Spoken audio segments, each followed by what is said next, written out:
Okay, चला weekly analysis चालू करू आपण. आपल्याला करन्सीपासून आणि परत गोल्ड बघायचं आहे. करन्सी आणि गोल्ड. चला पहिला USD ची APY घेऊ. USD ची APY, GBP ची APY, GBP USD, euro USD आणि गोल्ड असं टोटल 5 करायचं आपल्याला.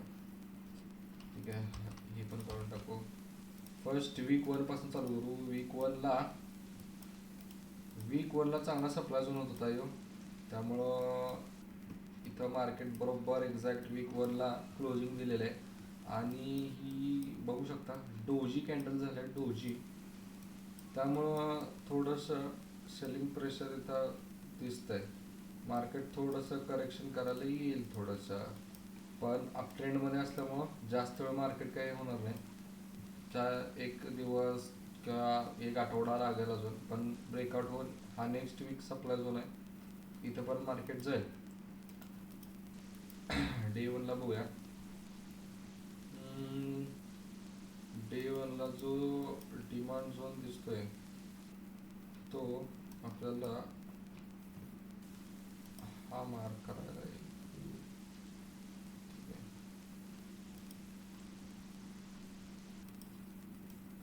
हा एक तुमचा डे 1चा डिमांड झोन. मार्केट थोडंसं रिट्रेसमेंटला येऊन इथं पुलबॅकला बाय करू शकता. खाली येऊन इथं आलं की बाय करू शकता. एक्झॅक्ट आहे असं मार्केट परत वर साईडला जाईल. ठीक आहे. हा समजा जर मार्केटनं ब्रेक केला बाय एनी चान्स, तर नेक्स्ट डिमांड जो बनेल डिमांड झोन इथं बघा. हा एक गॅपअप पण आहे अजून. हा गॅपअप पण मार्केटने कव्हर केलेला नाही. 200 विपचा गॅपअप आहे. अरे बापरे, चांगला आहे. ठीक आहे. सो त्यानंतर मोस्टली मार्केट जो ह्या डिमांड झोन नंतर येईल ते ह्या डिमांडला येईल. ठीक आहे. हा आपण डे 1चा अजूनही डिमांड झोन स्विप साईड ड्रॉ करून ठेवू आपण. बाय एनी चान्स नंतर हा ब्रेक झाला तर मार्केट या डिमांड झोनला जाईल. ऑल ओव्हर कन्क्लुजन तर मार्केटमध्ये बाईंगच आहे, कारण की अप ट्रेंड चालू आहे मार्केटमध्ये डे 1ला. वीक 1ला फक्त थोडंसं सप्लाय झोनमध्ये मार्केट असल्यामुळं आणि क्लोजिंग असल्यामुळं थोडंसं इंडिसिजन वाटेल, पण नाही आहे तसं. 4 आरला बघू. 4 आरला काय आहे. 4 आरला लेवल काय निघून येणार नाही आहे. थोडंसं आपण इथं फिब मार्क करून बघूया. फिब मार्क केल्यावर काय लेवल येतं ते नाही, एवढी काही खास नाही लेवल. 156 पर्यंत आलं. 156 पासून बाईंग करू शकता. 156 वर 50, 156 पासून फुल बॅकला बाय. ठीक आहे. 1 आवर पण एवढं जास्त मार्केट नाही आहे. किंवा इथं तुम्ही असं हे करू शकता. इथं एक डिमांड झोन आपण एंट्रीला क्रिएट करू शकतो. 1 आवरचा डिमांड झोन मग फिरून फिरून लेवल तीच येते. 156.40 ते 156 पासून पुलबॅकला बाय करू शकता. USD जे APYचं कन्क्लुजन तर तेच आपल्याला. जसं मार्केट पुलबॅकला येईल पुलबॅक पासून बाय करायचं. सेल काय कोणी करायचं नाही, भले वीक 1ला कॅन्डल कशी असू दे, पण मार्केटचा पुलबॅक होणार आहे. पुलबॅक झालं की पुलबॅकला तुम्हाला बाय करायचं परत. ठीक आहे. सेलिंग वगैरे कोणी काही करू नका. रिव्हर्स ट्रेंडला कधी बसायचं नाही आपल्याला मार्केटमध्ये. ठीक आहे. ठीक आहे. हे झालं USD ची APY. त्यानंतर आहे बघू GBP ची APY. वीक 1 पासून बघूया. वीक 1ला आता पूर्ण ही कॅन्डल रिव्हर्सच झालंय. ठीक आहे. तर बघा 1 2 3 डोजी, त्यानंतर परत ही रिव्हर्स, परत अल्टरनेट मार्केट झालेलं आहे. सो इथं एक आपण डिमांड झोन ड्रॉ करू. वीक 1चा डिमांड झोन हा. ठीक आहे. Week 1 demand zone. अरे ठीक आहे. डे 1चा डिमांड झोन वीक 1चा डिमांड झोन एक ड्रॉ करू आणि अजून सप्लाय झोन मार्केटमध्ये नाही बनत, मार्केट जास्तच आहे का हाय लेवल. 2008 पासनं ते आत्ता डायरेक्ट 2025 मध्ये मार्केट एवढा हाय आलेलं आहे. ठीक आहे, सो आपण म्हणू शकतो जवळपास 20 वर्षाचा सॉरी 10 वर्षाचा गॅप आहे. 10 वर्षानंतर मार्केट त्या प्राईसला आलेलं आहे. सो इथं समजा आपण एखादा झोन ड्रॉ केला विकलीच्या हिशोबानं, तर पण अजून एक होतोय का बघूया आपण. सप्लाय झोन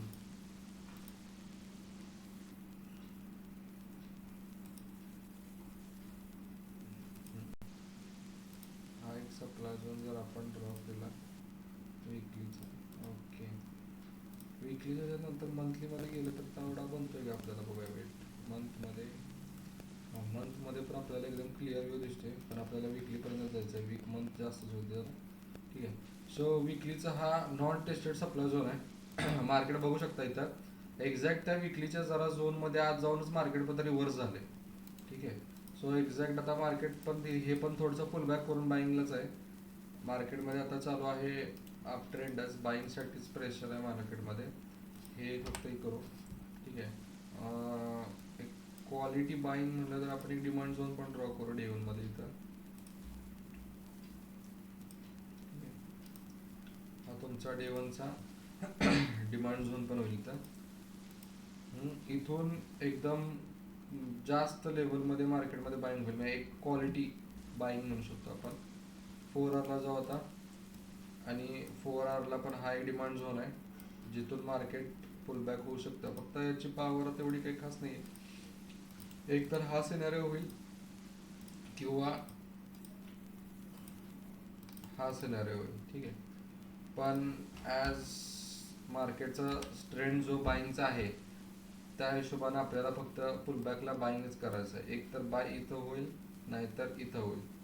या दोन लेवलपैकी कुठंतरी एका ठिकाणी बाईंग होईल.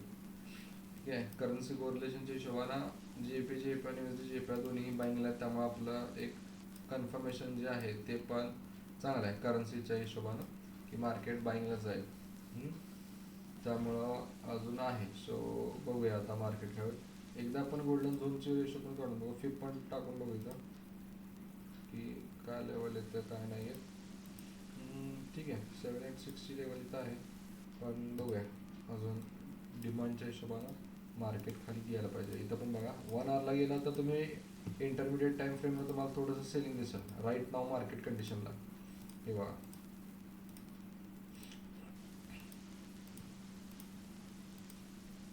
असंच करत करत मार्केट थोडंसं 4 आवरच्या डिमांड झोनपर्यंत यायचा प्रयत्न कराल, आणि त्यानंतर रिव्हर्स झालं तर इथं पुलबॅकला बाय करायचं नाही, तर या लेवलला पुलबॅकला बाय करायचं आहे.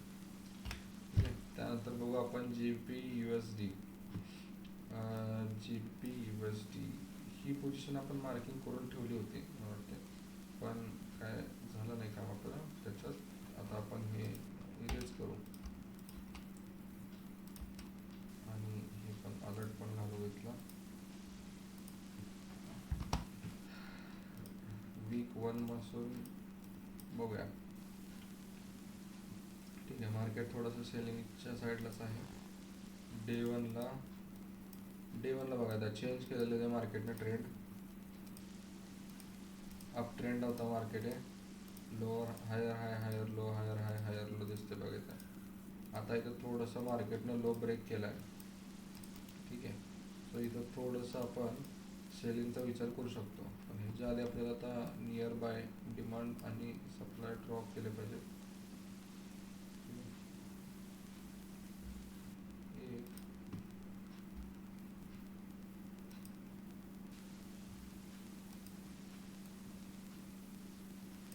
एक डिमांड झोन इथं पण असा बनेल डे वनचा. ह्यानंतर मार्केटचा एक चांगला जो डिमांड झोन आहे तो हाच आहे. ठीक आहे, म्हणजे आता मार्केट थोडंसं डिमांड झोनला येईल इथं. फक्त मार्केट इनडिसिजन राहील थोडंसं इथं.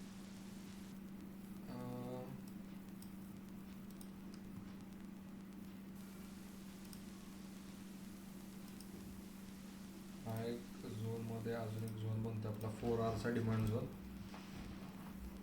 सो ह्या मदतीने तुम्ही करू शकता इथं. ठीक आहे. डिमांड झोनला आलं मार्केट, इथून रिव्हर्स ज्या वेळेला होईल, ठीक आहे, त्यानंतर आपल्याला इथं बाय करायचं आहे. किंवा मोस्टली समजा जर अजून मार्केटनं थोडंसं इंटरमिडिएट टाइम फ्रेमला आहे ना ट्रेंड चेंज नाही केला, हा ब्रेकआउट झाला तर पुलबॅकला सेल करायचं आणि त्याचं होल्डिंग इथं पण राहील. ठीक आहे, डे 1च्या डिमांड झोनपर्यंत. सो अल्टिमेटली अजून समजा इथं जर रिव्हर्स झालं मार्केट या डिमांड झोनला, तर इथनं बाय कराल. ब्रेकआउट झाला तर पुलबॅकला सेलिंग. ठीक आहे, म्हणजे बाय आणि सेल होऊ शकतं. आत्ताच्या टाइम फ्रेमला किंवा आत्ताच्या लेवलला मार्केटमध्ये काय नाही करायचं आपल्याला. मार्केटला लेवलपर्यंत येऊ दे, डिमांड झोनपर्यंत येऊ दे, आणि त्यानंतर मार्केट रिव्हर्स होते, ब्रेकआउट देते, त्या कंडिशन्समध्ये आपण त्या हिशोबाने आपण ट्रेड प्लॅन करायचं. नेक्स्ट युरो USDचं पण सेम झालं पाहिजे. वीक 1. ओके, वीक 1ला आता बघा मार्केट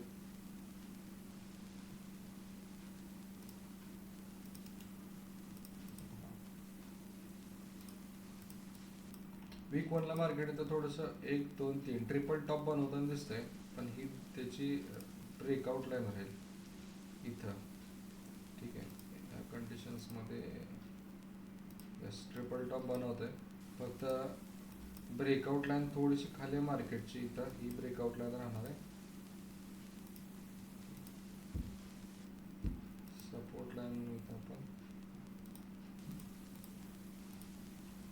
ठीक आहे, ही ज्याला ब्रेक होईल म्हणजे कुठली लेवल बघा,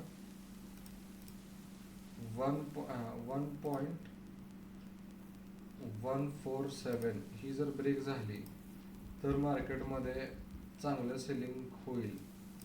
ठीक आहे, आणि अप्रॉक्स ती सेलिंग चांगलं जाऊ शकतं खाली. डे 1च्या डिमांड झोनच्या हिशोबाने आपण बघू आता.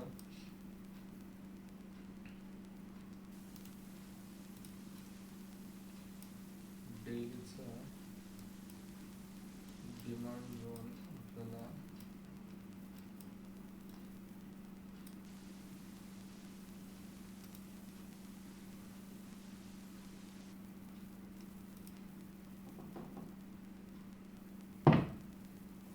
बघायला भेटतो बघा. डे 1चा डिमांड झोन आहे हा. ओके, मार्केट आता सेलिंगला आहे युरो USDचं. ठीक आहे, इथं आपली एक पोझिशन पण चालू आहे बघा ऑलरेडी स्विंगसाठी. फक्त या सपोर्टच्या खाली अजून 4 तासाला क्लोजिंग नाही दिलेली, त्यामुळे ज्याला सपोर्टच्या खाली मार्केट क्लोजिंग देईल त्याला मार्केट अजून चांगलं खाली जाईल, आणि त्यानंतर मार्केट जवळपास अप्रॉक्स या 4 तासाच्या डिमांड झोनपर्यंत येऊ शकतं मार्केट. ठीक आहे, सो आता झालेलं आहे इथं वाटतंय आपली पोझिशन पण मार्किंग असेल. यस, हे बघा पोझिशन मार्किंग आहे आपलं. ठीक आहे, याच्यात 30 पिपचा असेल होता आणि 110 पिपचं टार्गेट आहे. टोटल 1:3.67चा रेशो आहे त्याचा. पण बघूया, ब्रेक इव्हनला असेल ऑलरेडी अजून ठेवलं आहे आपण आता, कारण की फ्रायडे क्लोजिंग आहे, त्यामुळे फ्रायडे क्लोजिंग झाले त्यामुळे आपण काय जास्त ठेवलं नव्हतं रिस्कमध्ये. रिस्क फ्री केलेला आहे ऑलरेडी ट्रेड हा. फक्त हा सपोर्ट जो होता, जो लास्ट वीक होती, ब्रेकआउट झाला, रिट्रेसमेंट झाली मार्केटमध्ये. रिट्रेसमेंट झाल्यानंतर आपल्याला एक मोमेंटम भेटली, त्यामुळे आपण तिथे मार्केटमध्ये बरोबर एंट्री घेतली. ठीक आहे, त्यानंतर आता ऑलरेडी चालू आहे मार्केट. लेट्स सी आता उद्या ओपनिंगच्या वेळेला मार्केट गॅपअपमध्ये ओपन होतं आहे, गॅपडाऊनमध्ये ओपन होतं आहे, काय होतं आहे ते बघूया. ठीक आहे, सो ही पण आहे. सो इथं आपली ऑलरेडी पोझिशन चालू आहे, त्यामुळे इथं तुम्ही युरोजला पण सेल करू शकता. ठीक आहे, आणि होल्ड करू शकता. हा सप्लाय झोन फक्त आता होणार नाही वर्क. Okay, clear. हा आता डिमांड झोन आपला सप्लाय झोनचं काम करेल आता. As a supply zone, yes, convert. Okay, that's it. आणि आता बघू आपण सगळ्यात महत्त्वाचा आपला गोल्ड. हे बघा, कालची एक सेलिंग झालेली अग्रेसिव्ह. इथं आपण एक डिमांड झोन ड्रॉ केला होता. मार्केट एक्झॅक्ट त्या डिमांड झोनमध्ये आलं, त्या डिमांड झोनपासूनच वरती गेलं बघा. किती जबरदस्त वर केला हा. नॉन टेस्टेड डिमांड झोन होता. मार्केट डायरेक्ट 500 पीप वरती गेले, सॉरी हा 500 पीप वरती गेले. डायरेक्ट मार्केट आहे असं. ठीक आहे, म्हणजे जवळपास $50 मार्केटने डिमांड झोनला बरोबर एक 50% आला. 45-41 पासून मार्केट आहे असं रिटर्न परत 45 जवळपास 46ला गेले. ठीक आहे, ऑलमोस्ट. सो हा डिमांड झोन आपण असंच ठेवणार. नेक्स्ट सायकोलॉजिकल लेवल त्याच्या आधीच थोडंसं मार्केट आलं खाली. लाईफ टाईम हाय पण आहे हा, ॲज युजल हा लाईफ टाईम हाय देखील आहे. ठीक आहे, लाईफ टाईम हाय. नेक्स्ट सायकोलॉजिकल लेवल पण एक काढून ठेवू आपण. ठीक आहे, सो थोडंसं हेल्प होईल. ओके, ठीक आहे. सायकोलॉजिकल झोन झाले दोन, आणि 4 आवरचा तिकडे डिमांड झोन पण झाला आपल्याला. मार्केट ऑलरेडी लाईफ टाईम हायमध्येच आहे. फक्त काय, एक डायरेक्शन द्यायला मार्केटनं 4 तासाला क्लोजिंग दिली पाहिजे सायकोलॉजिकल झोनच्या वरती, किंवा या सपोर्ट लाईनच्या खाली, या ॲटलिस्ट सपोर्ट लाईनच्या खाली मार्केटनं क्लोजिंग दिली पाहिजे, की जेणेकरून मार्केट खालच्या साईडला जाईल. आत्ता काय, मार्केट जवळपास झोन मोठा आहे हा, 600 पिपच्या मार्केट रेंजमध्ये खेळते. ठीक आहे, सो ती गोष्ट आहे. पण ज्याला मार्केट क्लोज ओपन होईल त्याला मार्केट जबरदस्त, आता मला वाटतं नेक्स्ट वीकमध्ये मार्केट जवळपास 4700 पर्यंत जाऊ शकतं. ठीक आहे, इथंपर्यंत जाण्याचे चान्सेस आहेत. गोल्डमध्ये कोणीही कसंही झालं तरी सेलिंगला फोकस करू नका. ऑल टाइम हाय जास्त वरती गेलंय मग येईल खाली, आता असं काही होणार नाहीये मार्केट. ठीक आहे, इव्हन 1 आवरला पण चांगली क्लोजिंग नाही बघा सपोर्ट लाईनच्या खाली. ठीक आहे, सो मार्केट बाईंगमध्येच इंटरेस्टेड आहे, सेलिंगमध्ये कोणी इंटरेस्टेड नाही. म्हणजे मार्केट इंटरेस्टेड मध्ये नाहीये. लोक असले तरी मार्केट काय लोकांच्या मर्जीने नाही चालत. ठीक आहे, सो जिथं भेटेल पुलबॅकला बाईंग करा. ठीक आहे, सेलिंग कोणी करू नका. इंट्राडे करताय, स्विंग करताय, जे काय करताय तुमच्या स्ट्रॅटजीच्या हिशोबाने करा. फक्त जे काय करताय ते फक्त पुलबॅकला बायच करा. इथं मी कन्क्लुजन तर मी सांगेन तेच की पुलबॅकला बाय करा. सेलिंगवर कोणी फोकस देऊ नका. भले ती शॉर्ट सेलिंग असो किंवा शॉर्ट टाइम सेलिंग असू दे, किंवा इंट्राडेमध्ये सेलिंग असू दे, किंवा स्कॅल्पिंग करताय. ठीक आहे, मार्केट इंटरेस्टेड नाही आहे सेलिंगला, मार्केट इंटरेस्टेड बाईंगला. प्रॉपर एस एल वगैरे लावून ट्रेड करा. ठीक आहे, आज कन्क्लुजन आहे. आता मार्केट उद्या ओपन जाणार आहे, मला वाटतं डायरेक्ट ब्रेकआउट देणार आहे सोमवारी. ठीक आहे, अप्रॉक्स मार्केट 4660 पर्यंत जाईल सोमवारीच. ठीक आहे, सोमवारी नाही गेलं मार्केट तर मग मार्केट थोडंसं इथं हे राहील. दोन गोष्टी लक्षात ठेवायच्या, पुलबॅकला बाय करायचं आहे. ही लेवलच्या खाली, या लेवलच्या खाली सपोर्टच्या खाली क्लोजिंग दिलं मार्केटमध्ये तर ते एक छोटंसं सेलिंग करू शकता. आणि त्यानंतर समजा डिमांड झोन पण हा ब्रेक केला तर तुम्ही एक सेलिंगची एंट्री प्लॅन करू शकता. ठीक आहे, त्यानंतरचा जो सॉरी त्यानंतरचा जो डिमांड झोन तुमचा बनेल तो अप्रॉक्स हा बनेल.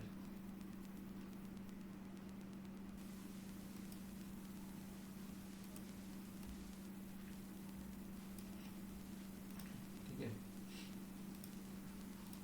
त्यानंतर हा डिमांड झोन तुमचा बनेल. नेक्स्ट डिमांड झोन समजा हा ब्रेक झाला बाय एनी चान्स, तर या डिमांड झोन पर्यंत मार्केट येऊ शकतं. सो इथनं तुम्ही शॉर्ट साईड पोझिशन मार्क करू शकता.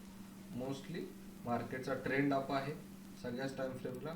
सो मार्केट बाईंगमध्ये इंटरेस्टेड आहे, बाईंग करू शकता इथून तुम्ही. ठीक आहे, सो आता लास्ट टेक्निकल अनालिसिस झालं. त्यानंतर आता फक्त आपल्याला बघायचं आहे की नेक्स्ट वीकमध्ये न्यूज कोणत्या कोणत्या आहेत. ठीक आहे, न्यूज कोणत्या कोणत्या आहेत त्या बघू नेक्स्ट वीकमध्ये. सो दॅट थोडंसं हेल्प होईल आपल्याला. फंडामेंटल्स बघू, एक 18 तारखेपासून 24 तारखेपर्यंत. वंडरफुल. सोमवारी बँक हॉलिडे आहे यूएसची, त्यामुळं मार्केट यूएस साईडला थोडंसं व्हॉलॅटिलिटी कमी दिसेल किंवा जास्त दिसेल. ठीक आहे, कॅडची सीपीआय आहे संध्याकाळी 7 वाजता सोमवारीच. जीबीपीची स्पीचेस आहेत. त्यानंतर बुधवारी सीपीआय न्यूज आहे जीबीपीची. ठीक आहे, वाव. संध्याकाळी 7 वाजता प्रेसिडेंट ट्रम्पचं स्पीच आहे, त्यामुळे प्रेसिडेंट ट्रम्पचं स्पीच असणार आहे. सो मार्केट बुधवारी पण वॉलटाईल राहणार आहे खूप जास्त.